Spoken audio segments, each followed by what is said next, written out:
कर्नाटक और महाराष्ट्र के बीच सीमा विवाद पिछले कई दिनों से सुर्खियों में है। सीमाओं पर प्रदर्शन हो रहे हैं। बीते दिनों बस और ट्रक पर पथराव जैसी उग्रता भी नजर आई है।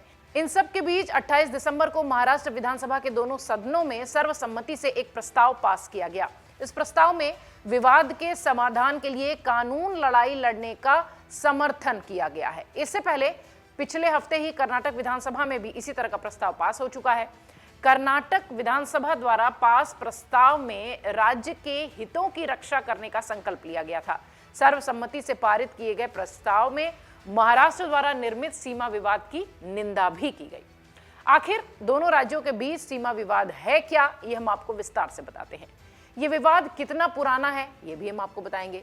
इसके साथ ही अब तक इस विवाद में क्या क्या हो चुका है और क्यों ये विवाद अब सुर्खियों में है और इसे सुलझाने के लिए क्या क्या हो रहा है, ये सब एक के बाद एक हम आपको अपनी इस रिपोर्ट में बताएंगे।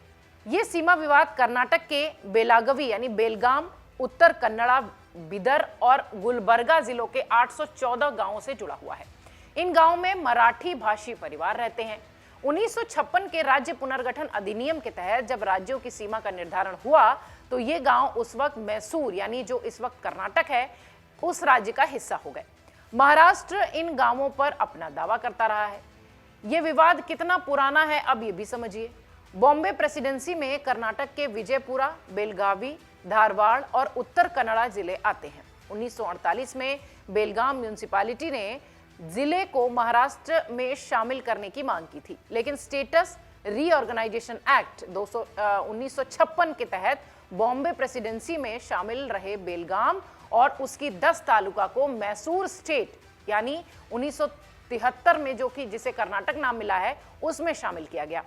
दलील ये दी गई कि इन जगहों पर 50% से अधिक कन्नड़ भाषी हैं, पर विरोधी ऐसा नहीं मानते। उनका यह दावा है कि करीब 7000 वर्ग किलोमीटर क्षेत्र में फैले इन इलाकों में मराठी भाषी लोगों की बहुलता है। ऐसे में यह इलाका महाराष्ट्र का हिस्सा है। तभी से यह विवाद शुरू हुआ है। अब आपको बताते हैं कि इस विवाद में अब तक क्या क्या हो चुका है। 22 मई 1966 को सेनापति बापट और उनके साथियों ने मुख्यमंत्री आवास के बाहर भूख हड़ताल की थी। इसके बाद सीमा विवाद के इस मुद्दे को तत्कालीन प्रधानमंत्री इंदिरा गांधी के सामने भी लाया गया। इसके बाद इंदिरा सरकार ने अक्टूबर 1966 में विवाद के निपटारे के लिए भारत के पूर्व मुख्य न्यायाधीश मेहर चंद महाजन की अध्यक्षता में महाजन आयोग का गठन किया था। इस आयोग को महाराष्ट्र, कर्नाटक और केरल के बीच जारी सीमा विवाद के निपटारे के लिए ही बनाया गया था और इस आयोग ने कर्नाटक के 264 गांवों को महाराष्ट्र में स्थानांतरित करने का सुझाव दे दिया।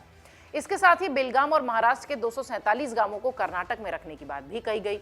महाराष्ट्र ने इस रिपोर्ट को खारिज किया और 2004 में महाराष्ट्र सरकार सुप्रीम कोर्ट चली गई। अब आपको बताते हैं कि महाजन आयोग की रिपोर्ट पर कर्नाटक ने क्या रुख दिखाया। कर्नाटक विधानसभा पिछले हफ्ते पेश प्रस्ताव में यह कहा गया है कि जब भाषाई आधार पर राज्यों का गठन किया गया था उसी दिन सीमाएं भी निर्धारित कर दी गई थी। जहां तक कर्नाटक का सवाल है, महाराष्ट्र के साथ उसका कोई सीमा विवाद नहीं है और जस्टिस महाजन समिति की सिफारिशें ही अंतिम हैं। अब यह भी जान लीजिए कि यह मामला इन दिनों क्यों सुर्खियों में है। साल 2004 से सुप्रीम कोर्ट में यह मामला पेंडिंग है, जैसा कि हमने अभी आपको बताया। तब से केंद्र ने महाजन आयोग की रिपोर्ट को ठंडे बस्ते में डाल दिया है। महाराष्ट्र के पूर्व मुख्यमंत्री उद्धव ठाकरे अक्सर महाराष्ट्र के दावे वाले इलाकों के कर्नाटक और ऑक्युपाइड महाराष्ट्र बताते रहे हैं। इस पर कर्नाटक में हिंसक प्रदर्शन भी हो चुके हैं।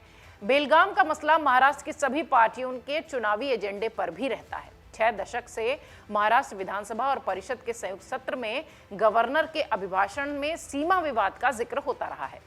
ताजा मामले की बात करें तो पिछले कुछ समय से कर्नाटक के मुख्यमंत्री बसवराज बोम्मई कह रहे हैं कि महाराष्ट्र के कुछ गांवों को कर्नाटक में जोड़ा जाएगा।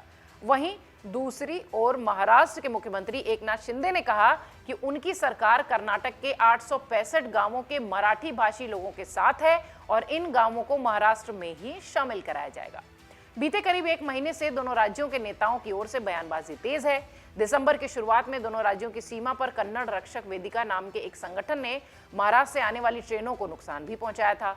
बेलगुरु हाईवे से गुजरने वाली गाड़ियों के साथ ट्रेनों पर भी पथराव हुआ था और शीशे भी तोड़े गए थे। इसके बाद से दोनों राज्य की विधानसभाएं इसे लेकर खासा संजीदा हो गई और प्रस्ताव भी पारित किया। ये तो हो गई कर्नाटक और महाराष्ट्र सीमा विवाद की पूरी रूपरेखा यानी ABCD। अब आपको बताते हैं कि इस विवाद में आगे आखिर हो क्या सकता है। इस विवाद में राज्यों के बीच के सीमा विवाद का निपटारा दोनों राज्यों के सहयोग से ही संभव है। इसमें केंद्र की भूमिका अहम होती है, जो एक सूत्रधार और तटस्थ मध्यस्थ के रूप में भूमिका निभा सकता है। अगर दोनों राज्यों में सहमति बनती है तो केंद्र सरकार संसद में राज्यों की सीमाओं को बदलने के लिए कानून भी ला सकती है, जैसा कि बिहार और उत्तर प्रदेश की सीमाओं को लेकर हुआ था 1968 में, और हरियाणा उत्तर प्रदेश की सीमाओं को लेकर भी एक अधिनियम आया था 1979 में।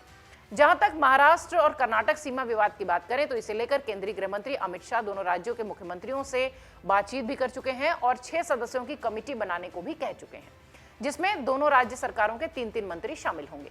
ये कमेटी सीमा विवाद से जुड़े सभी मुद्दों का निपटारा करेगी। और इसके अलावा अन्य राज्यों की बात करें तो संविधान का अनुच्छेद 263 में राष्ट्रपति को राज्यों के बीच विवादों के समाधान के लिए अंतर्राज्यीय परिषद गठित करने की शक्ति भी है, जो कि संविधान देता है। यह परिषद राज्यों और केंद्र के बीच चर्चा के लिए एक मंच के रूप में काम करता है। 1988 में सरकारी आयोग ने सुझाव दिया था कि परिषद को एक स्थायी निकाय के रूप में अस्तित्व में रहना चाहिए। 1990 में यह तत्कालीन राष्ट्रपति के आदेश से अस्तित्व में आया था। साल 2021 में केंद्र में अंतर्राज्य परिषद का पुनर्गठन हुआ और मौजूदा परिषद में गृह मंत्री अमित शाह अध्यक्ष हैं, वित्त मंत्री निर्मला सीतारमण और महाराष्ट्र, यूपी, गुजरात के मुख्यमंत्री स्थायी समिति के कुछ और सदस्य का हिस्सा हैं। इसके साथ ही कोर्ट के जरिए भी सीमा विवाद एक रास्ता निकल सकता है निपटारे का, क्योंकि 2004 में मामला सुप्रीम कोर्ट में है। 2006 में सुप्रीम कोर्ट ने एक आदेश में कहा था कि सिर्फ भाषा के आधार पर सीमा का बंटवारा नहीं किया जा सकता। सुप्रीम कोर्ट के इस टिप्पणी की वजह से कर्नाटक की दलीलें मजबूत होती दिखाई पड़ती हैं। हालांकि महाराष्ट्र का कहना है कि इन इलाकों में रहने वाले लोगों की इच्छा भी महाराष्ट्र के साथ जाने की है। ऐसे में सुप्रीम कोर्ट के सामने जनमत जानने की बड़ी चुनौती होगी। देखना यह है कि कर्नाटक और महाराष्ट्र का यह सीमा विवाद कैसे निपटता है। अगर आप ये वीडियो YouTube पर देख रहे हैं तो हमारे चैनल को सब्सक्राइब करें और बेल आइकन को दबाना ना भूलें। अगर आप Facebook पर ये वीडियो देख रहे हैं तो हमारे पेज को लाइक करें। डाउनलोड करें अमर उजाला ऐप और पाएं खबरें लगातार।